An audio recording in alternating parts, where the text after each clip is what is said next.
Hi, and welcome to the Core Reports Weekend Edition.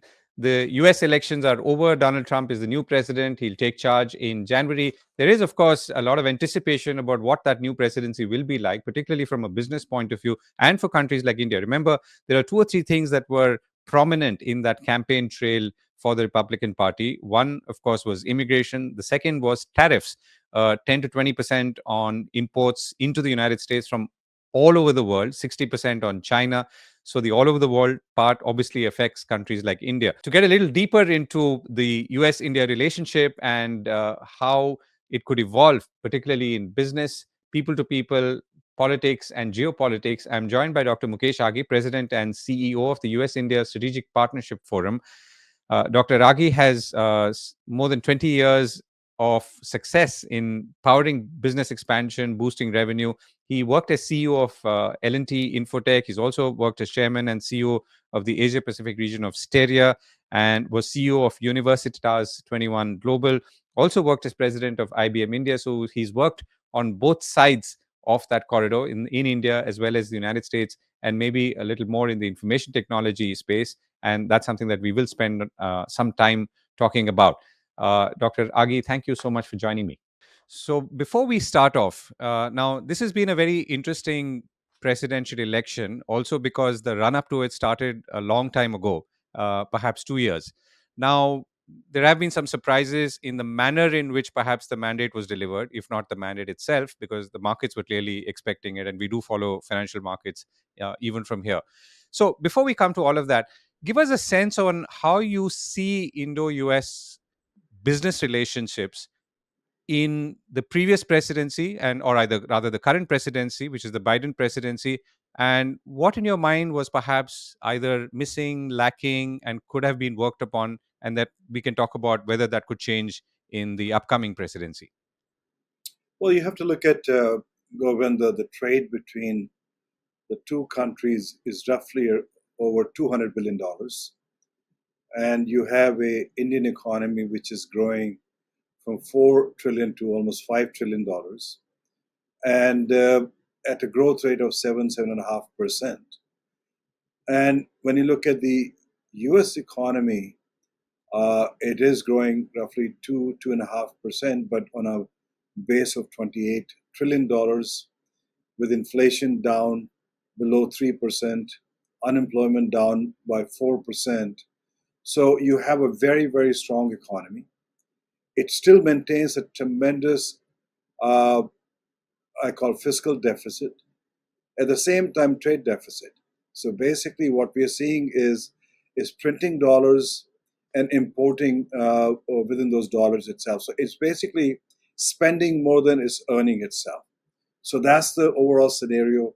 Whereas the Indian economy, they've been able to fix the non-performing loans of the banks last 10 years, have taken a much more strong fiscal responsibility by not exceeding, only a few percentage point on the deficit side. So what we see is that while the Indian economy continue to grow on its own strength, the U.S. economy continue to grow on its spending power itself. So Right. what we're looking at is basically geopolitical impact on those economies that has I call a potential to drive a strong relationship between the two countries. Let's look at geopolitically. What we have is a rising nation, which is China, which is basically threatening the dominance of U.S. superpower. And basically it is saying that it's our time, and we need to basically dominate the initially Indo-Pacific region. That is the sphere of influence China has, just like US has the Western Hemisphere influence. So Chinese are pushing back US in those geographies itself. Now, at the same time, Chinese also don't see India as an equal partner. They will never treat India as the same footing itself. And India will not accept that. Now, what we are seeing is a stress point which will get deeper and broader coming in with the Trump administration between China and the US. But at the same time, we have some kind of a cold war between China and India. We have frozen visas, we have frozen flights, we have banned their apps from TikTok to others itself. Yes, we have substantial amount of imports coming in. That is because the consumer are asking for it, or that's because of the business communities are asking for it. But at some stage, what we see, the stress point will start cracking. But more important is as corporate America sees the stress point with China going up, every boardroom is saying no more investment in China. And at the same time, they're asking the CEOs, what is your China plus one strategy? Now, in certain cases, they moved their manufacturing, not completely, Yeah. to Vietnam, Cambodia, and India. But what we are seeing the trend is that the US companies would like to de risk their supply chain from China. At the same time, don't lose the market share of the Chinese market. So, what they're doing is manufacturing in China for China, but moving their manufacturing to other geographies, and India becomes a potential market. And a classic example would be Apple. 4 years ago, Apple was not doing anything in India, and today they're going to export almost 25% of the iPhone 16 out of India to the rest of the world. But more important is that their domestic sale has crossed $5 billion. Now, it's not the same as China. China is almost $85 billion for Apple. But I think we see a momentum picking up for these companies to come in into the Indian market and gain the market share. So where I'm heading towards is that while India provides the China plus one strategy from a de-risk perspective, it is also providing an opportunity to gain the market share for these companies. And that becomes very lucrative to look at India from multiple factors. Right. So, if two questions. One is the China focus carries through from the previous Trump administration. So we've started seeing the early signs of tariffs from 2017. So it's almost 7 years. China plus one has been a concerted strategy for countries like India for at least 4 or 5 years, maybe even more. So all of this has been going on. So I guess what we're seeing now, or likely to see now, is an acceleration. So I have two questions. One is, to what extent, in your understanding, as you talk to businesses, are businesses really prepared for this accelerated transition? Second, and this is for audiences who may not really understand the nuances of how business is done in America, because the sense is sometimes that businesses have a lot of say in the way policy gets decided or drafted or delivered. Uh, Take us through that. So a, a business basically has a fiduciary responsibility to its shareholders. It needs to maximize profits, and it will go where it can drive the revenue, drive cost efficiencies, and basically look for cheaper resources, both from a raw material perspective and from a manpower perspective. And while last 20 years, what we have seen is the US industrial base has moved out of US into mainly into China. And that was basically driven by US corporates. They pushed the Clinton administration to get China into WTO. They pushed for China to have a most favored nation status itself. They pushed to make sure that there's a much more efficiency of flow of capital coming in from US into China. At the same time, supply chain logistics becoming more efficient between the two countries. And they did not question basically the violation taking place by China on WTO guidelines, China subsidizing all these manufacturers so they can compete and gain market share from the global market. So, Right. what we have seen is the US companies play a very pivotal role on the Hill, on with the White House, with the administration, to ensure the relationship with China do not get disrupted or interrupted in any manner which impacts their business. Now, what we are seeing is while geopolitically the administration, both Republican Party and Democratic Party, is focused on pushing back on China, looking at China as a threat.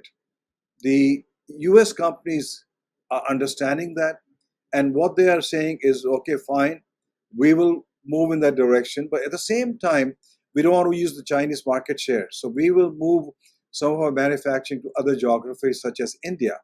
Now, what we also see a trend coming in where I would basically use the word US plus one strategy. That Hmm. is, you move manufacturing, high end manufacturing into the US, but look at the supply chain with I call secure shoring.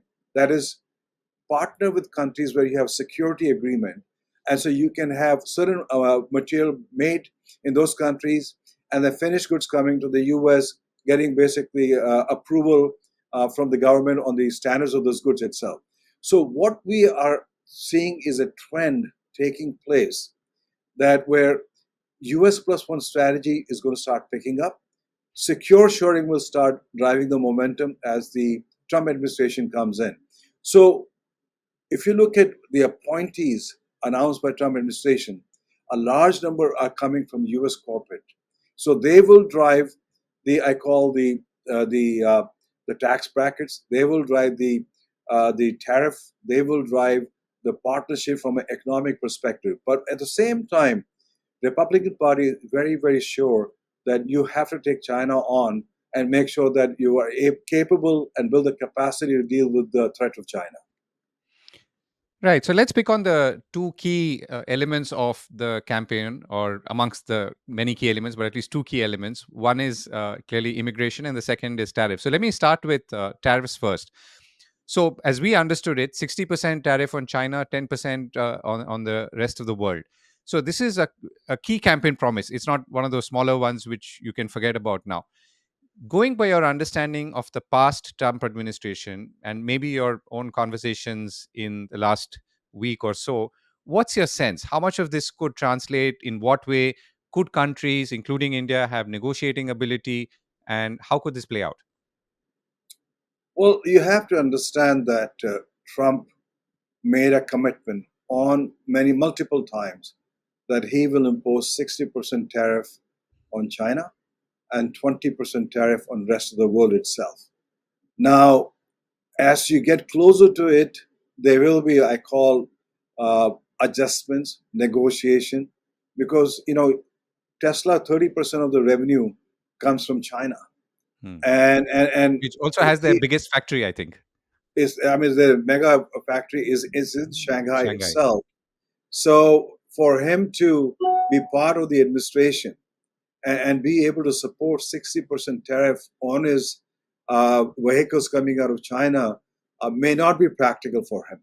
So you have to understand they are vested interest within the Trump administration who will Already. probably not go in that direction itself. Now the key question is if Trump does not basically deliver on his commitment in the first 2 years of his presidency.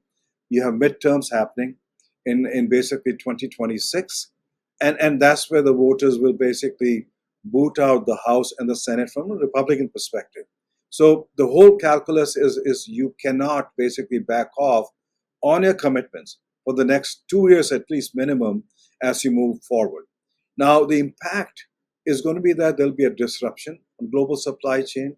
There will be impact on U.S. consumer because inflation will go up, and all the economic numbers are showing that 20% tariff is going to basically slow down the GDP by half to three-quarter% in the U.S. also. So it has a inflationary impact. It has a economic growth impact. It has an impact of disruption in global supply chain. So I think we're just waiting and seeing what direction the whole administration, the new administration policy agenda proceeds forward. But so far, what we in our discussion is that they're serious about it. They basically imposed those tariff during the first Trump Right. administration. More interesting is you have to understand, China had committed to procure $200 billion worth of goods from the United States from Trump, and that did not happen. So there is a long memory about China's not honoring its commitment. So there is a growing, I call a basically stress point with China for its lack of delivering on its commitment and moving forward mistrust on China itself. So let's flip that question, if I could. So the reason Trump said he will increase tariffs and wants to increase tariffs is to eventually create jobs. I mean, I can understand that China, there's an emotional aspect as well to say, okay, we've increased tariffs against China because China is a country which cannot be trusted and all of that. But the principal objective is, as I understand it, is to create jobs in America and to bring manufacturing back. And is America plus one, as or America first, as some have said. How do you see that playing out? I mean, do you think at a very large level, areas like retail, garments and apparel, toys and so on, I mean, do you see those kind of areas coming back to America? Do you see those jobs actually coming back? So you have to understand the multiple factors which are taking place. One is the cost of labor is much higher in the US as compared to China. The availability of skilled workers, I call skilled means college graduate engineers, is challenging. In fact, we have a shortage of 1 million IT workers at the moment in the US itself. And when you look at the CHIP Act, the chip plants being set up in Arizona, in Ohio, in New York, the biggest factor of slowdown in that is we can't find capable Mm. engineers to get it and work. So you will have certain challenges, but what we are seeing is the focus initially is going to be high-end manufacturing for such as chips and other aspects. But the low end is going to be difficult to come back to the US because you need mass manufacturing. That industrial base is no longer existing in the US. And if you do try to build that overnight, that's not going to happen. It took 20 plus years for the industrial base to move out of US into China and other part of Asia. It will take some time for it to start coming back. So what I see is basically country positioning themselves as US plus one strategy. We will manufacture low end for you. You will go manufacture the high end. And if there's a combination of global supply chain, we become part of the global supply chain. And countries which are geopolitically aligned with the US, especially on the security side, will get what I call a secure shoring preference moving forward. So to answer your question, overnight this is not going to happen, but there'll be a lot of disruption. There will be some movement, but I think it'll take some time. And what's your sense, having been through this very almost tense and interesting period at the same time? Do voters really think realistically that those kind of jobs will come back?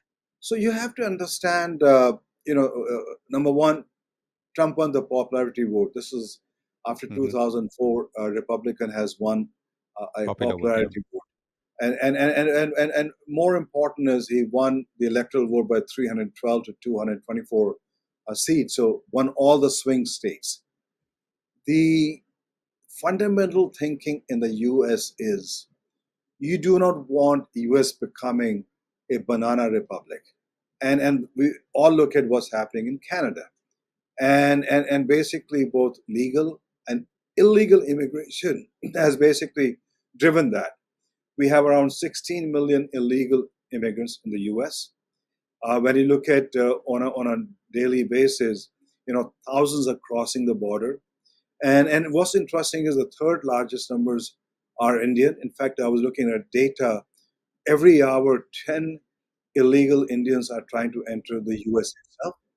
And so the objective is to basically stop that, stabilize the country, assess as to what is our need moving forward, and basically move back to a very productive economy where every citizen is getting the benefit of the government, every citizen contributing towards the tax perspective.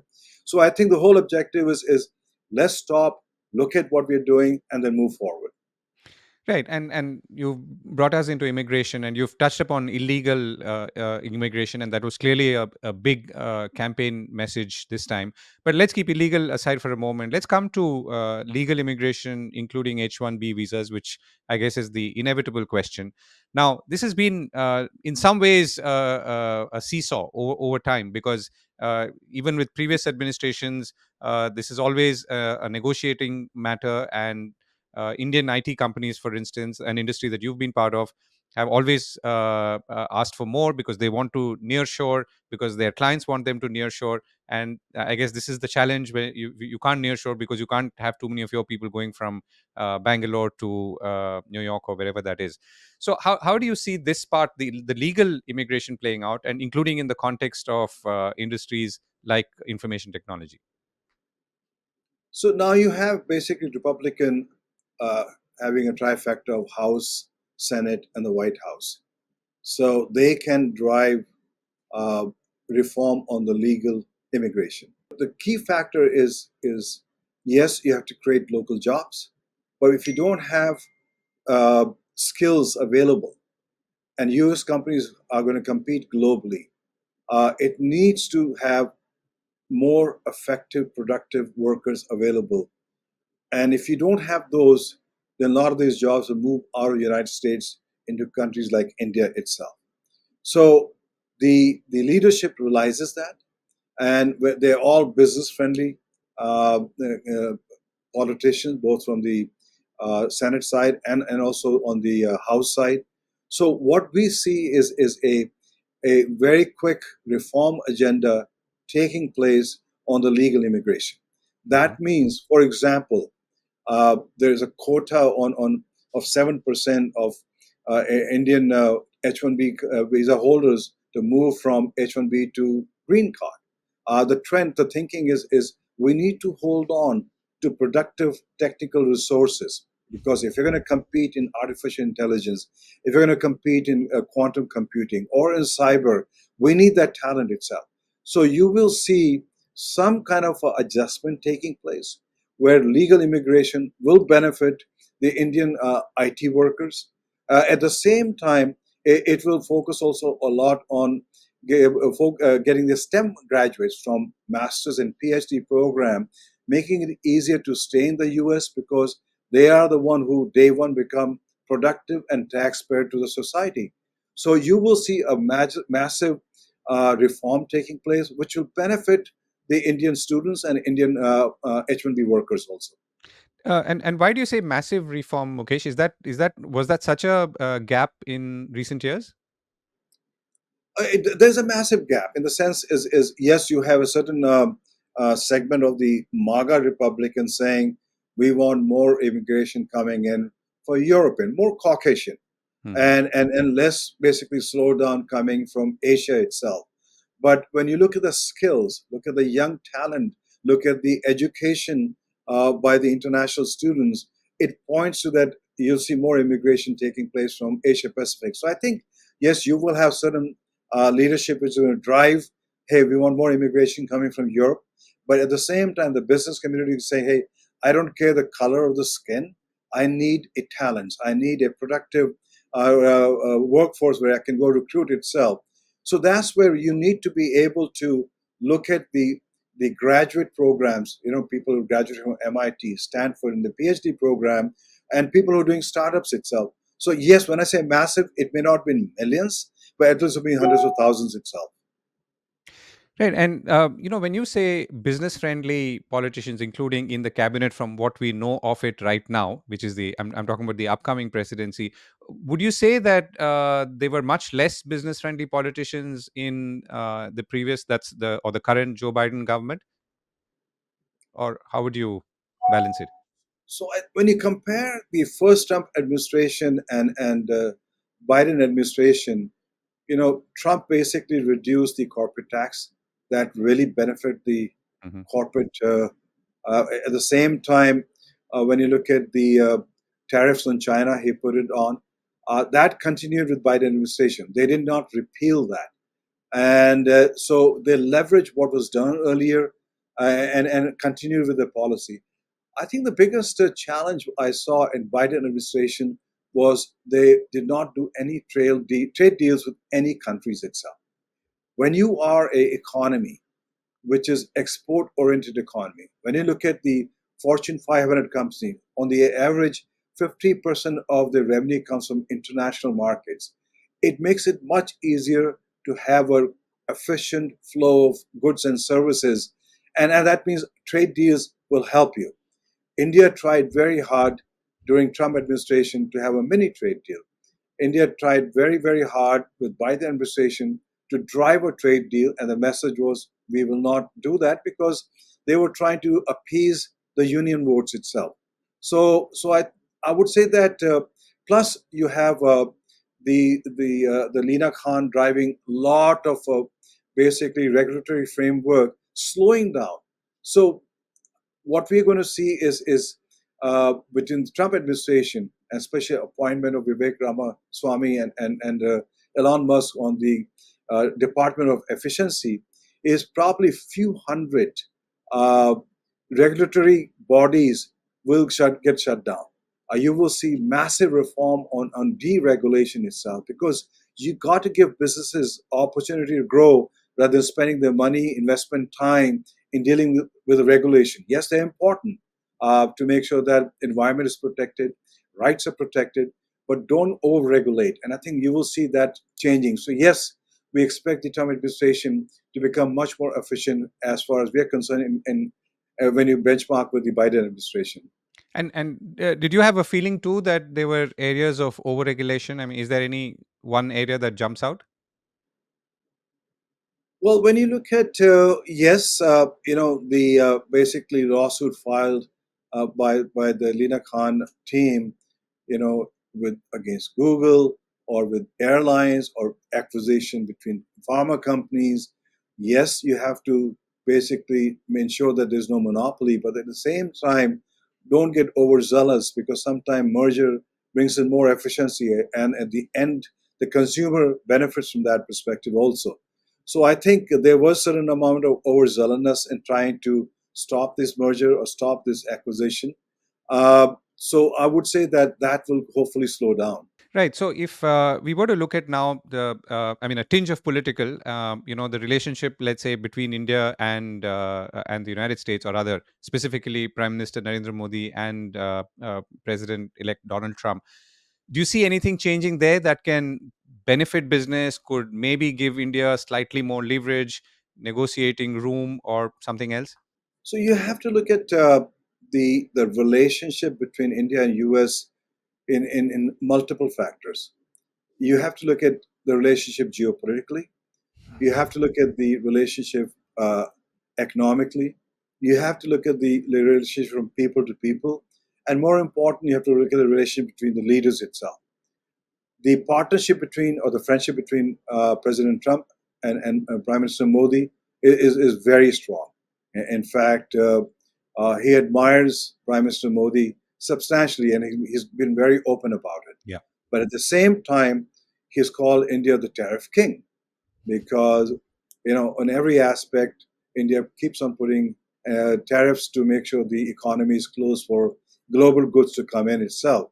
So while we have a personal aspect of the relationship strong, but on the tariff side, India has to start thinking of opening that because that's where you will see aggressive posture coming in from the Trump administration.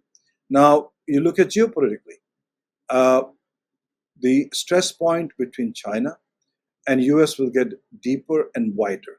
When you look at the appointment of potential nomination of Rubio as the Secretary of State, look at the nomination of Ratcliffe as the CIA director, or you look at the nomination of Mike Walls as the NSA director, they are all very pro-India, but China hawks itself.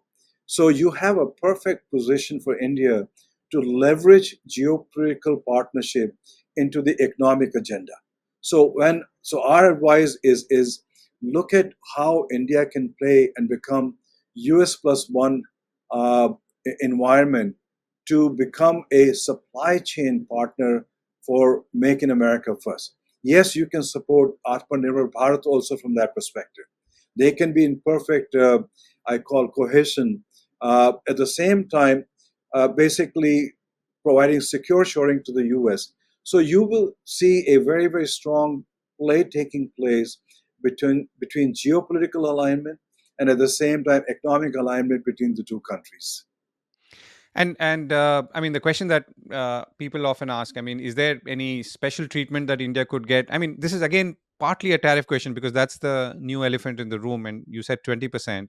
Is there any special treatment that's likely, or at this point of time, does it appear that Indian exporters, for example, let's say whether it's in garments or other products, should brace for the worst?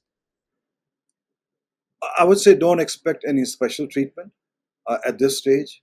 As time goes by, both sides keep on working and bring in the aspect of other relationship.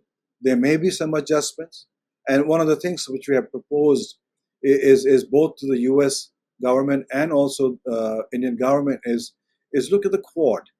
You have four countries in the Quad, which is Japan, Australia, India, and the U.S. These four countries are geopolitically aligned on issue of China. When you look at the economy of these four countries, is around $35 trillion GDP. When you look at the partnership, US has a trade agreement with Japan, US has a trade agreement with Australia, India has a trade, some kind of trade agreement with Japan and also with Australia. So Right. why can't we basically drive a cohesive supply chain partnership, movement of goods much more efficiently between the four economy? So basically, what we're saying is push geopolitically security alignment into economic agenda also. That may be the way to ease up and differentiate with the rest of the world, both for India and the US. Mukesh, you live in the United States and have been there for some time. What's changed in the United States? I mean, this I'm asking you more as someone who lives there. And do people recognize that? And because the tendency is to hope that things will return to some normal, which may not change. I mean, you talked about how for 20 years companies have taken away manufacturing from America to countries like China, and that's not easy to come back. But something things have changed, and to what extent should people understand that? I mean, in your sense, I mean, and how would you convey that?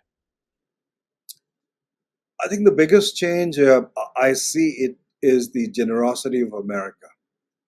You look at after Second World War, uh, US went into Germany and Japan and rebuilt that economy. You look at Vietnam, after the Vietnam War, US basically signed a FTA with Vietnam, gave them most favored nation status, and built that economy.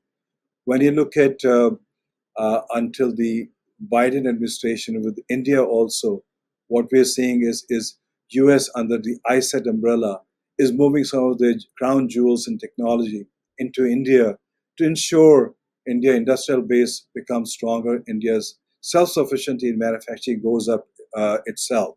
So what we are seeing is that generosity is dissipating with time, and people are angry. They're angry that their jobs are not there.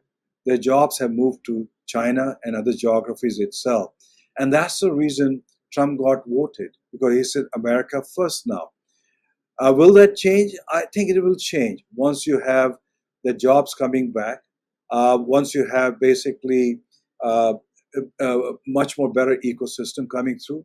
Because at the end of the day, this is a nation which basically has been generous from centuries itself. In every aspect, First World War, Second World War. So, but it will take time. It may take 10 years, 20 years, but the generosity has completely gone away, and everybody is saying America first at the moment. That's interesting. So let's come to IT, and once again, the industry that you're familiar with, and you've led corporations based here in India. Now, this is the part of the industry or business which is interlocked with the United States. I mean, the new it's not a new trend anymore. We've seen been it's been there for many years of global capability centers. We are seeing several now new ones come up every week in India. There are more than 1,600 GCCs already. So that represents an interlocking between the two countries in a way that cannot be separated, even if someone wants to. So how do you? What can we do there, or could there be anything to be done which can, let's say, strengthen or improve or take forward? Let me just give you a bigger picture. What you have in India is roughly a population of 1.4 billion people. Our median age is 28. You look at US roughly 350 million people. Median age is 45. And when you look at India's bulking of the working group, by 2035, India will have roughly a billion workforce itself. And that's where its bulk peaks. China basically peaked, Japan peaked in the 60s, and Korea peaked the skilled worker force in the 70s, and China peaked in the 90s. Hmm. So when you look at in every aspect, the global skill in the next 2 decades is going to reside with India. And as population ages, yes, AI will come in. Yes, you will have other robotic services coming in. You will need skilled workers. And India becomes very critical from that perspective. And why US and India? Because when you look at, you have 5 million plus Indians, Americans. They constitute roughly 1.5% of the total population, but they're generating 6% of the GDP. So that means they are financially very affluent. They're also very influential financially. So you will see the people to people relationship also driving that strong agenda between the two countries. These two countries, from as a democracy, are aligned. These two countries, as a language, are aligned. These two countries, from a value and culture aspects, are aligned also. So we see a flow of skills, mobility continuing between the two countries. When you look at the Indian Americans, they are basically don't have ghettos in America. They're engaged in their political process, civic process. You look at the last election, substantial number of won the state level election itself, and we have one or two more in the Congress joining for the Samosa caucus also. So the strength, the trend I see is that the people to people, business to business, the process will continue stronger between the two countries. From an IT perspective, when you look at the Indian IT companies, they've moved on from labor arbitrage. They're moving more on the high end. When you look at GCCs, you have roughly 1,700 GCCs exporting $125 billion worth of services and IP. I'll give you an example. Qualcomm, for example, 50% of its IP now is being generated in India. Every chip in the world is now being designed in India. You can't break that because we don't have the resources here. And also, if the resources are there, it's much cheaper to do the same quality work or better in India. So why not leverage that? So I don't think that's going to go away. I would say that that's going to move more on the upward cycle of supply chain, and that's where India will play a very pivotal role. Indian companies will play a very pivotal role, and I don't think that is going to disappear in the next 10 to 20 years. Right. Last couple of questions. Just to come back on illegal immigration, and you yourself pointed out that the substantial number of illegal immigrants who are also getting arrested at the southern borders are of Indian origin or are coming from India. What can be done to address that? Because this can become a pain point as it appears, which can affect other larger perceptions, negotiations, discussions, and so on. Well, yes, basically, it does have an impact on the political side, and it does have an impact where U.S. will ask India to, try to stop that. If you look at what U.S. has done with Mexico, which has the number one illegal immigrants coming in, what it has done with El Salvador, which has number two illegal coming in, where they're asking them to stop these people at the border itself. Yes, India is making a lot of effort, but Mhm.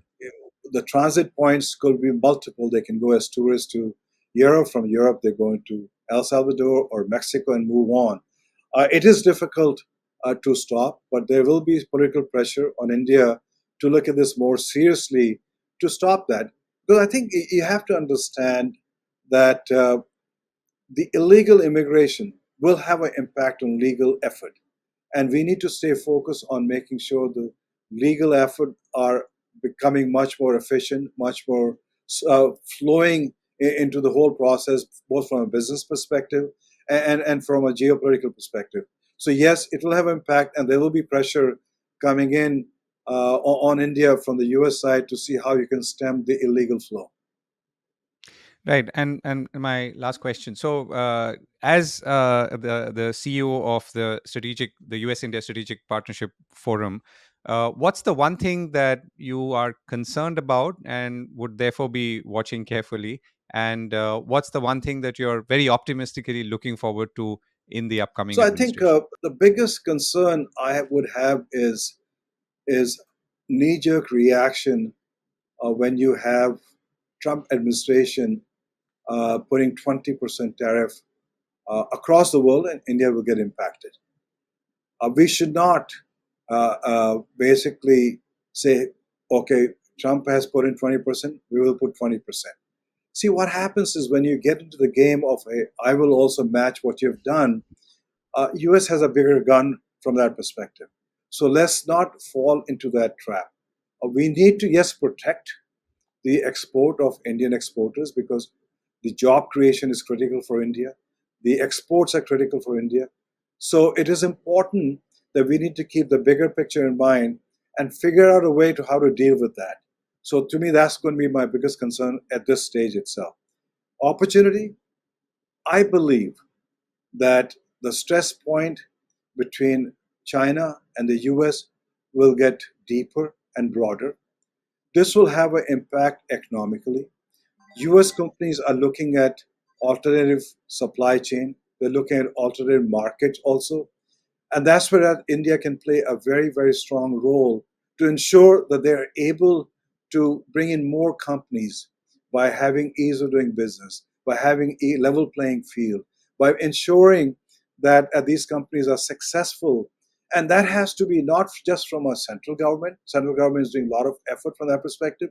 It has to come down to the state level because that's where they go set up plants. That's where they go basically hire Mhm. people. That's where they go get permits itself. So that effort has to come more from a state level rather than just from a central government perspective. Mukesh Aghi, it was a pleasure speaking to you. Thank you so much for joining me. Thank you very much. Pleasure.